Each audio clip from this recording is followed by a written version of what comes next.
Time now for your forewarned weather with Cedric Haynes.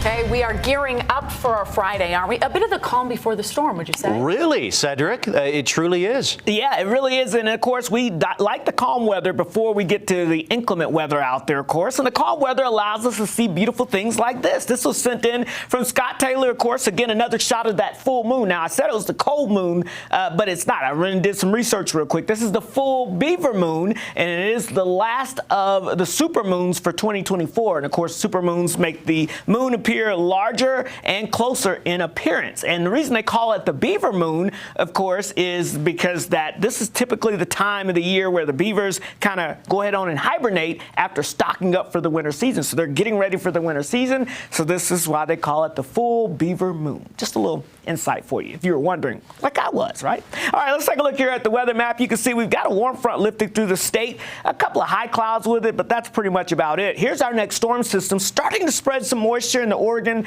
and northeastern portions of California, but it still has a ways to go. But as we track things out for you, you'll be able to see this front lifting north across the state here as we go throughout the next few hours into tomorrow morning. We're going to be quiet and dry, but then as we go into the afternoon hours on Friday, we're going to start to see some rain showers developing here in the valley areas, and we'll see some snow showers developing in the mountain tops there by their Friday afternoon. So 3, 4, 5 o'clock, that afternoon commute, don't be surprised if you get a quick downpour coming through while you're driving home, or if you're in the higher elevations, maybe a snow shower moving through. Then as we go into the overnight hours, colder air will continue to work its way down all the way to the valley floors. So those rain showers in the valleys will switch over to snow showers, and everyone, at least let's say north of I-70, will have a chance at some of these snow showers. And then as we go into your Saturday morning, we'll see those snow showers working their way from north to south across the Beehive State from I-70 and points north.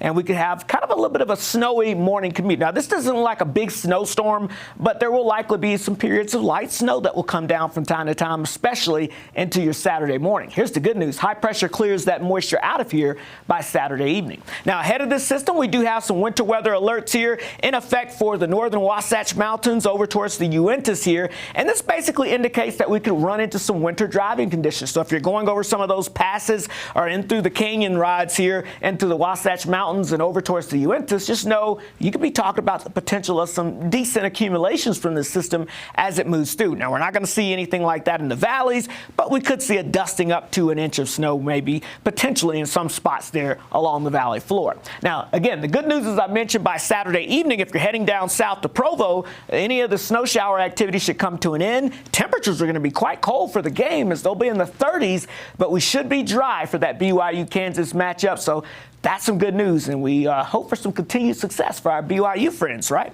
Here's a look at what happens after that system moves through. Again, Saturday night into Sunday, we're quiet across the area, even some sunshine likely sneaking back out on Sunday. And then here comes the next storm system dropping in from the north and west, and that could produce more snow showers as we go into Monday and Tuesday. This system will have a little more colder air to work with, so more of that moisture may fall as all snow as opposed to that rain and snow mix that we're going to be seeing with that first system. So in St. George, we're looking at a slight chance of a few of those scattered showers late Friday into Saturday. Again, doesn't look like a big chance of rain, but you will notice your temperatures cooling from the 60s into the upper 50s Friday, low 50s on Saturday, and we're in the mid 50s Sunday into next week. Look at those low temperatures, though. Many mornings spent at or below freezing as you get down towards St. George. Now, the Wasatch Front, we've got those rain showers developing, especially after about 2, 3 o'clock in the afternoon. It's going to be breezy as well. And look at that. We dropped down to near freezing by Saturday morning. So any rain showers will change over to snow showers. And we could have a little light accumulations in the valleys, but not expecting a major event in the valleys. Higher elevations, a little different story. And then a colder system Monday into Tuesday, maybe a better chance of all snow area-wide Monday into Tuesday.